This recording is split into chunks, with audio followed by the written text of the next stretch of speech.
The morning sun barely broke through the thick London clouds as Prince William sat in his private study at Kensington Palace. His hands trembled slightly as he held the urgent briefing papers that had arrived just hours earlier. The news was devastating. A massive earthquake had struck the northern regions of England, leaving thousands homeless and hundreds still missing beneath the rubble. Kate entered the room quietly, her face already showing signs of the sleepless night they had both endured. She had been on the phone with emergency services since 3 a.m., coordinating relief efforts and trying to understand the full scope of the disaster. Her usually perfect appearance was replaced by genuine concern. Her hair pulled back hastily and her eyes red from exhaustion. "The death toll has risen to 847, William said softly, his voice cracking slightly, "and they're saying it could reach over 1,000 by the end of the week." He set down the papers and rubbed his face with both hands, a gesture that revealed the weight of responsibility he carried not just as a future king, but as a man who genuinely cared about his people. Kate moved closer to her husband, placing a gentle hand on his shoulder. "The children in the temporary shelters," she whispered, her own voice breaking. "I saw the photographs this morning. Some of them don't even know if their parents are alive." She had always been particularly affected by stories involving children, and this disaster had left hundreds of young ones orphaned or separated from their families. The couple had faced many challenges during their years in the public eye, but nothing had prepared them for the emotional toll of this catastrophe. They had been trained to maintain composure, to be the steady presence that the nation needed during difficult times. But behind the closed doors of their private quarters, they were simply two people overwhelmed by the suffering of others. William stood and walked to the large window overlooking the palace gardens. The peaceful scene outside seemed almost mocking, given the destruction happening just a few hundred miles away. "We need to visit the affected areas," he said firmly. "Today. The people need to see that we're not just sitting here in comfort while they're suffering." Kate nodded, though she knew that their visit would be emotionally challenging for both of them. She had always prided herself on maintaining professional composure during public appearances, but she wasn't sure she could keep her emotions in check when faced with such overwhelming tragedy. "The protocol team will want us to limit our interaction time," she said practically. "But I don't think I can just walk through and wave. These people need more than that." Their conversation was interrupted by a knock at the door. Their private secretary entered with another update, this one even more heartbreaking than the last. A primary school had collapsed during the earthquake, and rescue workers were still trying to reach the children and teachers trapped inside. The rescue operation had been ongoing for 18 hours, and hope was beginning to fade. William felt his knees weaken as he absorbed this information. He had visited that very school just 2 years earlier, had laughed with the children and praised their artwork. Now those same children might be lost forever. Kate saw the color drain from her husband's face and quickly moved to support him, her own heart breaking at the thought of those innocent lives hanging in the balance. "We have to do something more than just visit," Kate said, her voice gaining strength despite her emotional turmoil. "We have resources, connections, influence. There has to be more we can do to help with the rescue efforts." She was thinking of their own children, safe and sound in their beds, and how any parent in those affected areas would do anything to save their child. The weight of public expectation added another layer to their grief. They knew that millions of people across the country would be looking to them for strength and leadership during this crisis. The British people had always turned to the royal family during times of national tragedy, seeking comfort and stability when their world felt chaotic and uncertain. William made a decision that would change everything. "I'm calling an emergency meeting with the disaster response team," he announced. "And I want to speak directly with the rescue coordinators at the school site. If there's any way we can help speed up the rescue operation, we're going to do it." His voice carried a determination that Kate had rarely heard before, a resolve born from genuine anguish and love for his people. Kate felt a surge of pride for her husband, even as her heart continued to break for the victims. She knew that their decision to become more directly involved would likely face criticism from royal protocol advisors, but she also knew it was the right thing to do.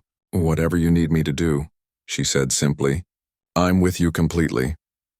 As they prepared to leave the palace for what would become the most emotionally challenging day of their royal duties, neither William nor Kate realized that their genuine emotional response to this tragedy would ultimately strengthen their bond with the British people in ways they never expected.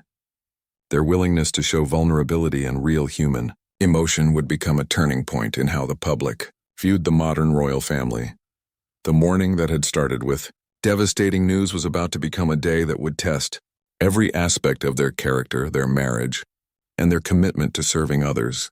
As they walked toward their waiting car, both carrying the heavy burden of knowledge about the suffering ahead, they held hands tightly, drawing strength from each other for the challenges that lay ahead. Neither of them spoke during the car ride, each lost in their own thoughts about the families whose lives had been shattered overnight. The silence between them was not uncomfortable, but rather filled with shared understanding and mutual support. They both knew that this day would change them forever, and that their tears, which they had tried so hard to hide, might be exactly what their people needed to see. The helicopter touched down in a field that had been hastily converted into a landing zone near the disaster area. As William and Kate stepped out, they were immediately struck by the acrid smell of dust and destruction that hung heavy in the air. The sound of heavy machinery mixed with the distant cries of searchers calling out to potential survivors created an atmosphere unlike anything they had experienced before. Their first stop was the Emergency Coordination Center, a collection of temporary trailers that had been set up to manage the rescue operations. The scene inside was controlled chaos. Dozens of officials hunched over maps and computer screens, coordinating search teams and managing resources. The exhaustion on every face told the story of people who had been working around the clock since the earthquake struck. Commander Sarah Mitchell, the lead rescue coordinator, briefed them on the current situation. Her voice was steady and professional, but William and Kate could see the strain in her eyes.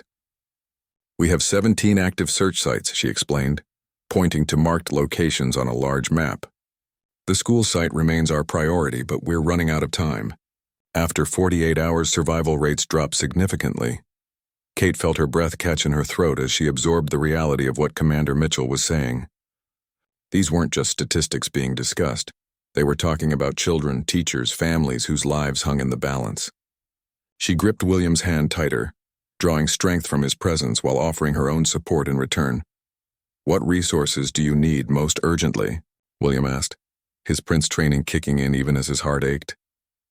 He had learned long ago that the most helpful thing he could do was ask practical questions and find ways to mobilize resources rather than simply offer sympathy. Commander Mitchell didn't hesitate. "Specialized equipment for the school site. We need thermal imaging devices that can penetrate deeper into the rubble, and we need them within the next 6 hours if they're going to make a difference." She explained that the standard equipment they had wasn't powerful enough to detect signs of life beneath the massive concrete slabs that had collapsed. Without hesitation, William was on his phone, calling contacts in the military and private sector. His position as a member of the royal family opened doors that would normally take hours of bureaucratic navigation. Kate watched her husband work, impressed by his immediate shift into action mode, despite the emotional toll the situation was taking on both of them. Their next stop was the temporary shelter that had been set up in a local community center. Nothing could have prepared them for what they found inside. Hundreds of people filled the space, families huddled together on cots, elderly people sitting alone with blank stares, and children who didn't understand why their world had suddenly turned upside down. An 8-year-old girl named Emma approached Kate hesitantly. Her clothes were dirty and torn, and she carried a stuffed rabbit that had clearly been through the disaster with her. "Are you the princess?" Emma asked in a small voice. When Kate nodded and knelt down to Emma's eye level, the little girl continued. "Can you help find my mummy? She was at work when the ground shook and nobody knows where she is." Kate felt her carefully maintained composure begin to crumble. She pulled Emma into a gentle embrace, and for a moment, she wasn't the Duchess of Cambridge. She was just a mother responding to a frightened child. "We're going to do everything we can to help find your mummy," Kate promised, her voice thick with emotion. She spent the next 20 minutes with Emma, listening to her story and helping her color in a coloring book that volunteers had provided. Meanwhile, William was speaking with Marcus Thompson, a man who had lost his home and his small business in the earthquake. Marcus had built his family's life around a small restaurant that had been completely destroyed. 20 years of work gone in 30 seconds, Marcus said, his voice hollow. But you know what the worst part is? My daughter was supposed to be at that school. She stayed homesick that day. I don't know whether to feel grateful or guilty. William listened intently, understanding that sometimes the most valuable thing he could offer was simply his presence and attention. Survivor's guilt is real, he said softly. Being grateful that your daughter is safe doesn't diminish your concern for the other children. It just makes you human. As the day progressed, both William and Kate found themselves deeply affected by every story they heard. An elderly man named Frank had lost his wife of 50 years when their apartment building collapsed. A young mother named Jessica was desperately waiting for news about her husband who had been working at a construction site that was buried beneath tons of concrete and steel. The couple's emotional walls were steadily breaking down with each encounter. Kate excused herself to a private area and allowed herself to cry for the first time that day, overwhelmed by the magnitude of human suffering she was witnessing. William found her there a few minutes later, and without saying a word, he held her as she sobbed against his shoulder.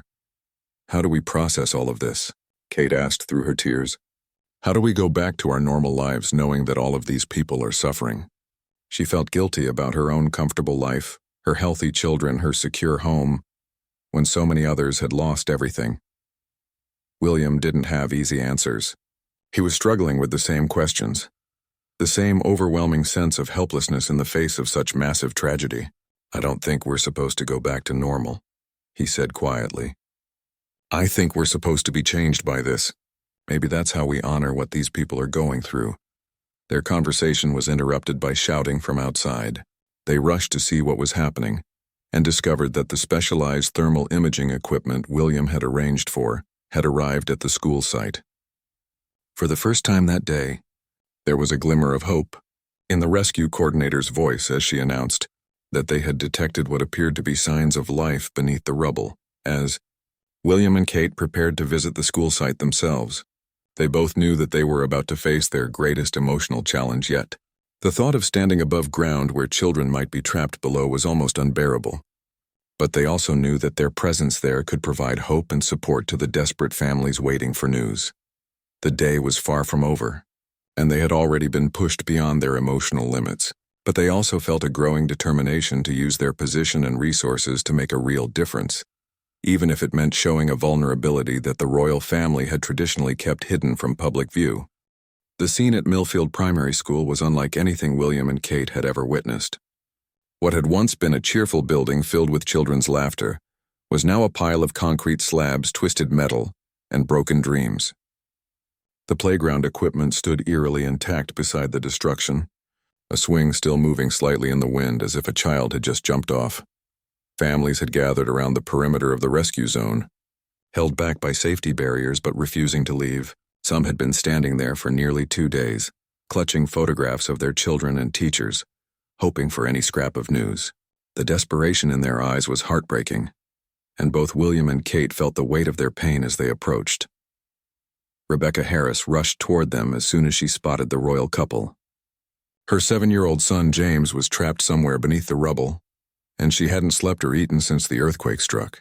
Please, she begged Kate, grasping her hands desperately. Please tell me they're going to find him alive. He's so little and he gets scared of the dark. What if he's scared down there all alone? Kate felt Rebecca's anguish hit her like a physical blow. As a mother herself, she could imagine no greater nightmare than not knowing if her child was safe. She held Rebecca's hands tightly, looking directly into her eyes. They have the best equipment now, Kate said, her voice gentle but strong.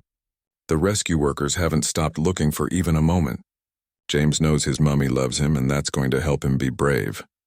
William was speaking with David Martinez, a teacher at the school who had been in the parking lot when the earthquake hit. David was racked with guilt because he had survived while his colleagues and students were trapped inside. I should have been in there, he kept repeating.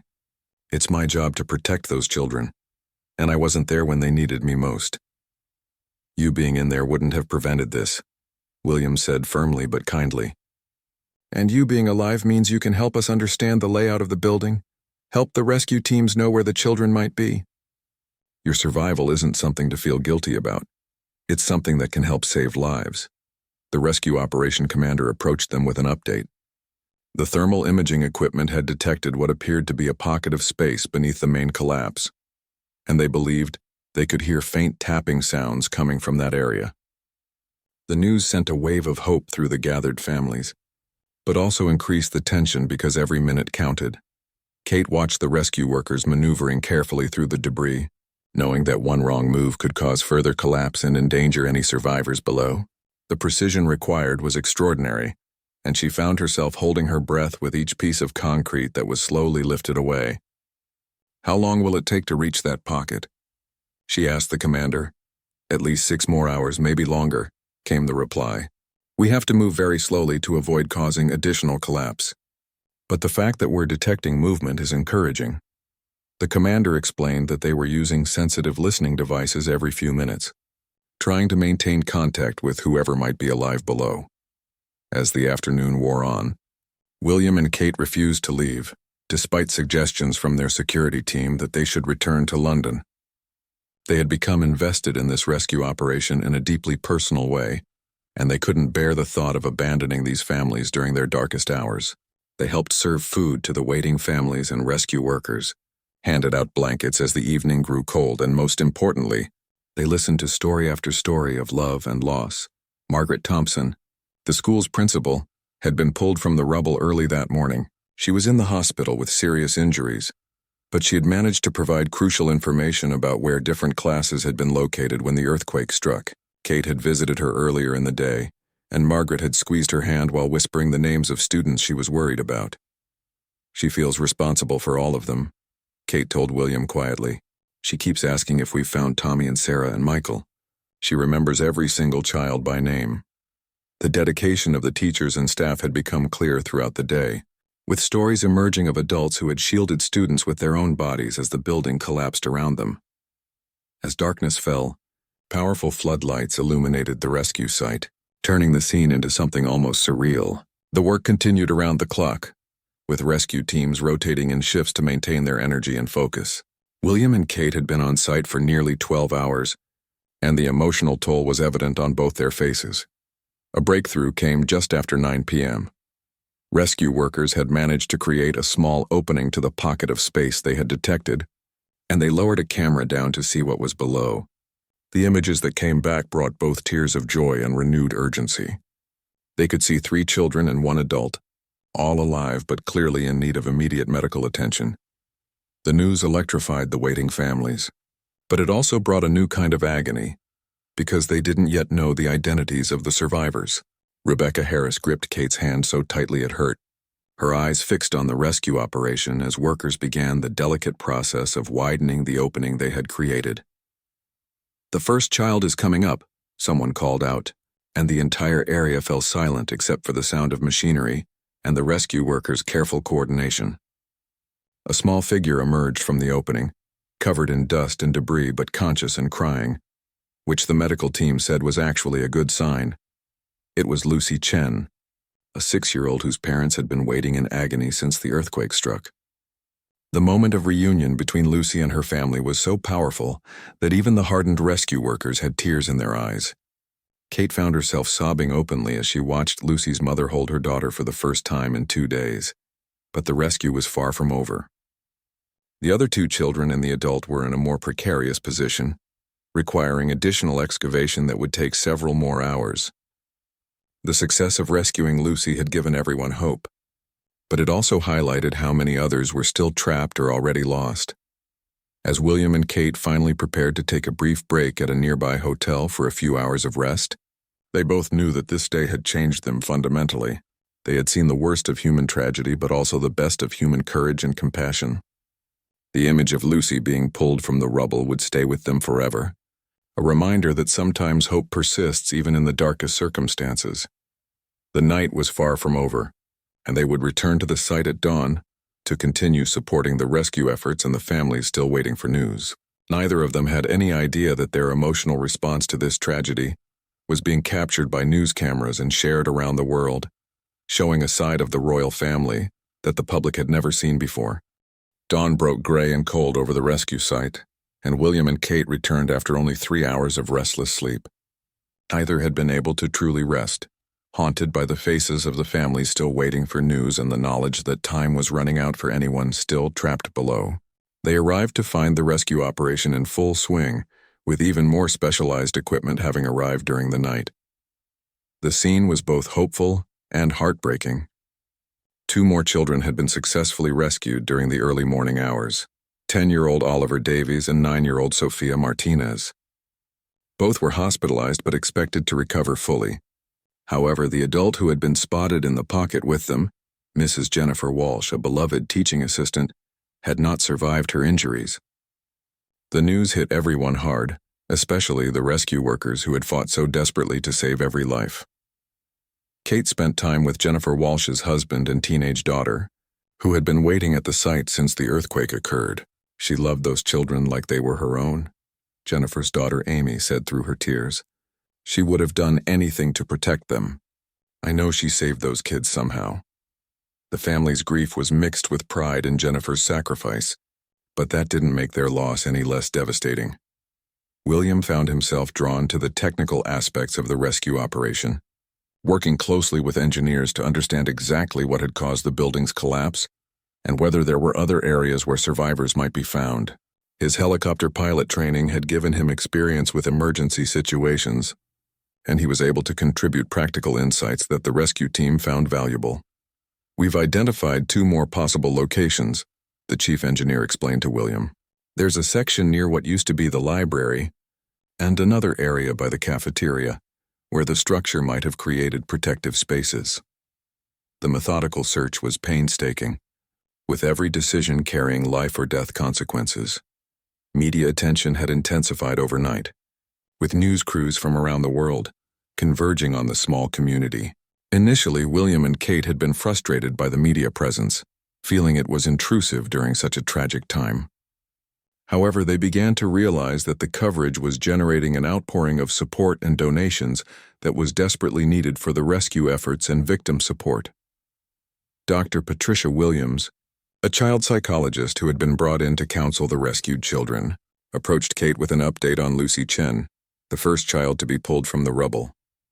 She's asking for the princess who held her mummy, Dr. Williams said with a small smile. She wants to thank you for keeping her family strong while she was trapped.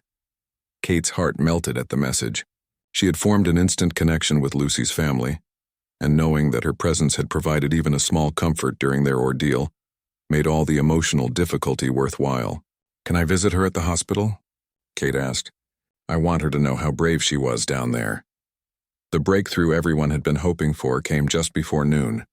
Rescue workers had successfully reached the library section and discovered an incredible sight: 4 children and 2 adults huddled together in a space created by a fallen bookshelf that had formed a protective barrier over them.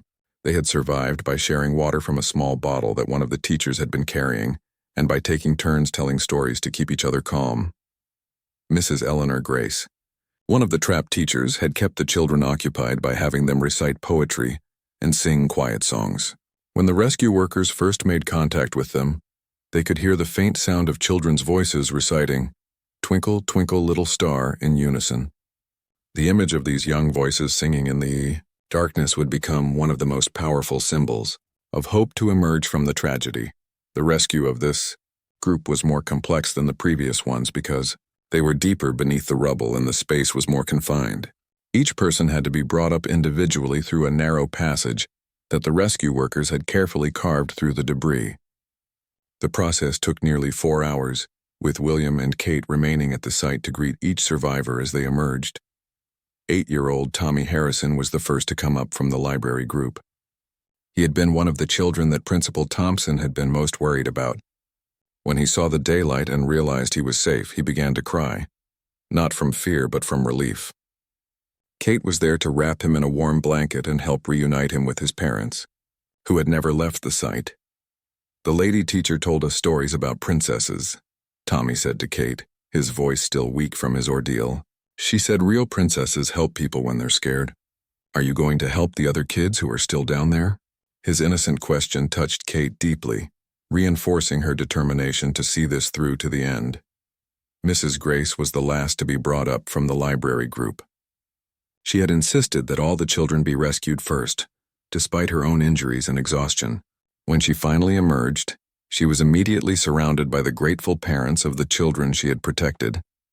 Her selfless actions during those terrifying hours trapped underground had saved 4 young lives. How did you keep them calm for so long? William asked Mrs. Grace as she was being prepared for transport to the hospital. Her answer revealed the extraordinary character that had emerged during the crisis. I told them we were in a secret castle waiting for rescue, she said with a weak smile. I said the rumbling sounds were just dragons walking around outside, but that brave knights were coming to help us get home. Children need stories to make sense of scary things. As the day progressed, the reality of the disaster's full scope became clearer. While the successful rescues had brought moments of incredible joy and relief, the death toll continued to rise. The community was grappling with the loss of beloved teachers, parents, and children whose lives had been cut short by the natural disaster. Kate found herself particularly affected by the stories of the teachers who had died protecting their students. These were ordinary people who had become heroes in their final moments, using their bodies to shield children from falling debris or leading students to safer areas before the building completely collapsed. Their sacrifice represented the very best of human nature in the face of unimaginable terror. William was struck by the resilience of the survivors and their families. Despite their trauma and loss, people were already talking about rebuilding, about healing, about honoring the memory of those who had died by creating something positive from the tragedy. The strength of the human spirit in the face of such devastation was both humbling and inspiring. As the sun began to set on their second day at the rescue site, William and Kate knew that their time there was drawing to a close. The immediate rescue operations were winding down, though search efforts would continue for several more days. They had been changed profoundly by their experience, and they both understood that this tragedy would influence how they approached their royal duties for years to come. The final count showed that 14 people had been successfully rescued from the school collapse, while 37 had not survived. Every life saved was a victory, but every life lost was a heartbreak that would be felt by the community forever. William and Kate had witnessed both the worst and best of humanity during their time at the disaster site, and they were determined to honor both the survivors and the victims through their continued service. 3 weeks after the earthquake, William and Kate returned to the affected community for a very different purpose. The immediate rescue operations had ended, but the long process of rebuilding lives and healing trauma was just beginning. They had established the Emergency Relief Foundation, which had already raised millions of pounds for disaster victims, and they wanted to see how the funds were being used to help families get back on their feet. The temporary shelter in the community center had been transformed into a more permanent support facility. Social workers, counselors, and volunteers worked around the clock to help families navigate insurance claims, find temporary housing, and access mental health services. The atmosphere was still heavy with grief, but there were also signs of hope and determination everywhere they looked. Emma, the 8-year-old girl who had approached Kate on that first devastating day, ran to greet them as soon as they arrived. She was wearing a new dress and her hair was neatly braided, but her stuffed rabbit remained clutched tightly in her arms. "Princess Kate," she called out excitedly. "We found my mummy. She was hurt really bad, but she's getting better now." Kate knelt down to embrace Emma, fighting back tears of relief and joy. Emma's mother, Sarah, had been trapped in a collapsed office building for 36 hours before being rescued. She had suffered serious injuries that required multiple surgeries, but she was expected to make a full recovery. The reunion between mother and daughter had been one of the bright spots in an otherwise tragic situation. "Mummy says you helped me be brave when I was scared," Emma continued, looking up at Kate with big, trusting eyes. "She wants to thank you, but she's still in the hospital getting her legs fixed." The innocence in Emma's voice when she described her mother's injuries was both heartbreaking and touching. William was meeting with local business owners who were trying to rebuild their livelihoods after losing everything in the disaster. Marcus Thompson, whose restaurant had been completely destroyed, showed them the plans for a new establishment that would serve not just as a business but as a community gathering place where people could find support and connection during the healing process. "The insurance. Money won't cover everything," Marcus explained. "But the donations from your foundation will help us create something even better than what we had before. We want to honor the people we lost by building something that brings the community together." His eyes filled with tears as he spoke about his plans to dedicate a wall of the new restaurant to the earthquake victims. The psychological impact of the disaster was becoming increasingly apparent as the initial shock wore off. Dr. Patricia Williams, the child psychologist they had met during the rescue operations, briefed William and Kate on the ongoing mental health needs of the survivors. Many of the children are experiencing nightmares, anxiety about being in buildings, and difficulty concentrating in school, she explained. The adults are struggling with survivors' guilt, depression, and PTSD symptoms.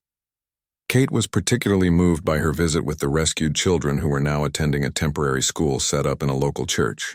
The children had created a memorial wall covered with drawings and letters dedicated to their teachers and classmates who had died in the collapse. The artwork was both beautiful and heartbreaking, showing how children process grief through creativity and imagination. Lucy Chen, the first child to be rescued from the school collapse, had drawn a picture of herself underground with Mrs. Grace, surrounded by angels watching over them. "The angels kept us safe until you could find us," Lucy explained to Kate. "Mrs. Grace said they were always there, even when we couldn't see them." The profound faith and resilience of these young survivors was both humbling and inspiring. Mrs. Eleanor Grace, the teacher who had kept the children calm during their ordeal underground, was now back at work despite still recovering from her injuries. She had become something of a local hero, but she remained humble about her actions during the crisis. "I just did what any teacher would do," she insisted when William thanked her for her courage. "Those children trusted me to keep them safe, and I wasn't going to let them down." The community memorial service was scheduled for the following day, and William and Kate had been asked to speak at the ceremony. They had struggled with what to say, knowing that no words could truly capture the magnitude of loss or adequately comfort those who were grieving. They had decided to focus on honoring the memory of those who died and celebrating the strength of those who survived. During their visit to the hospital, they met with families who were still dealing with serious injuries and long recovery processes. Jennifer Walsh's husband and daughter had established a scholarship fund in her memory to support students who wanted to become teachers. She believed that education could change the world, Amy Walsh explained. "This scholarship will help her keep making a difference even though she's gone." The financial challenges facing many families were overwhelming. Even with insurance and disaster relief funds, many people faced years of financial hardship as they tried to rebuild their lives. William and Kate announced additional funding from their foundation, but they also recognized that the community would need ongoing support for months or even years to come. One of the most touching moments of their visit came when they met with the rescue workers who had worked tirelessly during the disaster. Many of these men and women were dealing with their own trauma from what they had witnessed and experienced during the rescue operations. Commander Sarah Mitchell, who had led the school rescue effort, had been having difficulty sleeping since the disaster ended. "You see things like that, and you can't just forget them," she confided to William and Kate. "We saved 14 people from that school, and I'm grateful for every one of them. But I keep thinking about the 37 we couldn't save, wondering if we could have moved faster, worked smarter, done something different." The burden carried by first responders was often overlooked in the aftermath of disasters, but their sacrifice and dedication had been crucial to saving as many lives as possible. Kate spent time with a support group for mothers who had lost children in the disaster. The pain in that room was almost unbearable, but she was struck by how these grieving women had formed bonds with each other and were finding ways to honor their children's memories through charitable work and community service. Their strength in the face of unimaginable loss was both heartbreaking and inspiring. As their visit drew to a close, William and Kate reflected on how much this tragedy had changed their understanding of their roles as public figures. They had always known intellectually that their positions gave them the ability to help people, but experiencing this disaster firsthand had made that responsibility feel much more personal and urgent. The memorial service the next day would be their final official act in response to this tragedy, but they both knew that their connection to this community and their commitment to supporting disaster recovery efforts would continue for years to come. The tears they had hidden during those first dark days had become a source of strength and empathy that would guide their future service to others. Their experience had shown them that sometimes the most powerful thing they could offer was not their titles or their protocol, but simply their genuine human compassion and their willingness to share in both the grief and hope of the people they served. The morning of the memorial service dawned bright and clear, as if nature itself wanted to provide a perfect day to honor those who had been lost. The ceremony was being held in the town's largest park, with thousands of people expected to attend. William and Kate arrived early, wanting to spend time with the families before the formal service began. The memorial wall had grown significantly since their last visit. Hundreds of photographs, flowers, letters, and personal mementos covered the temporary structure that had been erected to honor the earthquake victims. Kate found herself stopping at each photograph, taking time to read the messages left by loved ones. One particularly moving tribute was for 7-year-old James Harris, whose mother Rebecca had pleaded with Kate that first day for help finding her son. The photo showed James laughing on a swing, with a note from his mother saying, "You made every day brighter, my brave little boy." William watched Kate absorb each story, each face, each life that had been cut short. He could see the weight of all this grief settling on her shoulders, but also the determination that had grown from their experience. They had both changed fundamentally during those dark days 3 weeks ago, and that change was now guiding everything they did. The service began with a children's choir from a neighboring school singing Amazing Grace. The pure, clear voices carried across the gathered crowd, and there wasn't a dry eye anywhere. Many of the rescued children from Millfield Primary were in the audience, still dealing with their trauma, but showing remarkable courage by attending the service to honor their lost teachers and classmates. When it came time for William to speak, he abandoned the formal speech that had been prepared by his staff. Instead, he spoke from his heart about what he had witnessed during those desperate days of rescue operations. 3 weeks ago, Kate and I came to this community as representatives of the Crown, he began, his voice carrying clearly across the silent crowd. But we leave today as people who have been forever changed by your strength, your love, and your refusal to let tragedy define you. He spoke about the heroes he had met, the teachers who died protecting their students, the rescue workers who risked their lives to save others, the families who opened their homes to neighbors who had lost everything. "We came here thinking we would comfort you," he continued, "but instead, you taught us what it really means to serve others with courage and compassion." Kate's speech focused on the children, both those who had been lost and those who had survived. She had spent hours writing it, trying to find words that would honor the young lives that had been cut short while offering hope to those who were still healing. "The children we lost will never be forgotten," she said, her voice strong despite the emotion she felt. "Their laughter, their dreams, their infinite potential, these things live on in our hearts and in our commitment to building a safer, more caring world for all children." She announced the establishment of the James Harris Educational Foundation, named after Rebecca's son, which would provide scholarships and support for children affected by disasters around the world. "James wanted to be a teacher when he grew up," Kate explained, "so this foundation will help other children achieve their dreams in his honor." The most powerful moment of the service came when Mrs. Eleanor Grace, the teacher who had kept the children calm during their underground ordeal, was invited to speak. She was still using a walking stick due to her injuries, but her spirit was unbroken. "Those hours in the darkness taught me something important," she said. "Love is stronger than fear, hope is stronger than despair, and together we can survive anything." She called forward the children she had protected underground: Lucy, Tommy, Oliver, and Sophia. Together they released white balloons into the sky, each balloon carrying the name of someone who had died in the earthquake.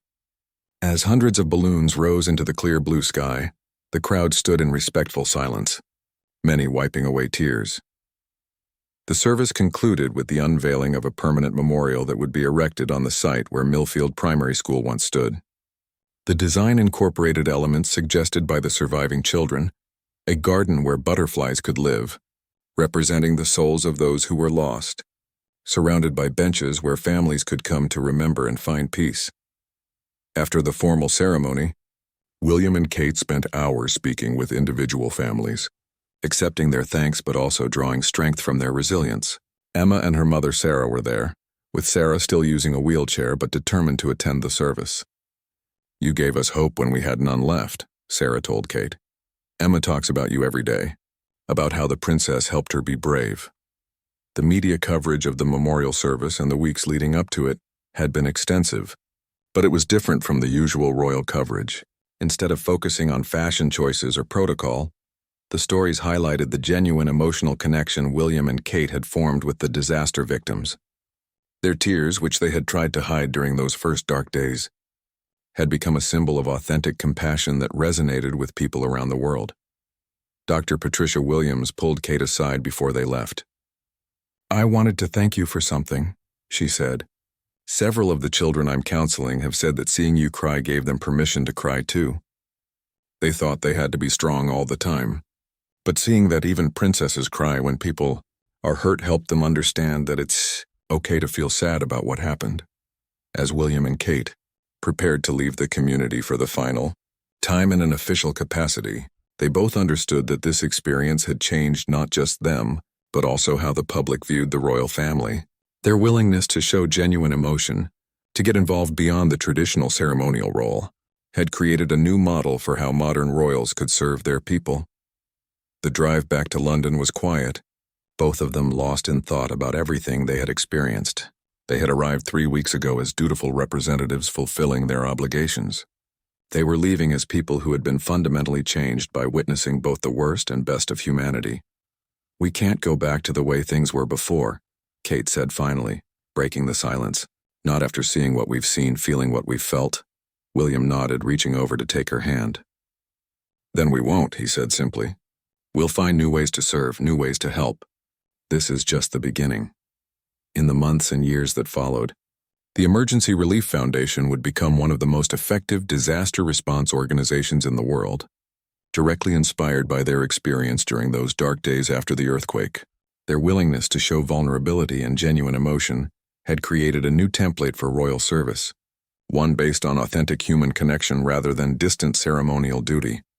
The tears they had tried so hard to hide had ultimately become their greatest strength, proving that sometimes the most powerful thing leaders can offer is not their position or their protocol, but simply their genuine human compassion for those who are suffering. The nation had indeed stirred in response to their hidden tears, but what emerged was not just sympathy for the royal couple, but a renewed faith in the possibility of authentic, caring leadership in an often cynical world.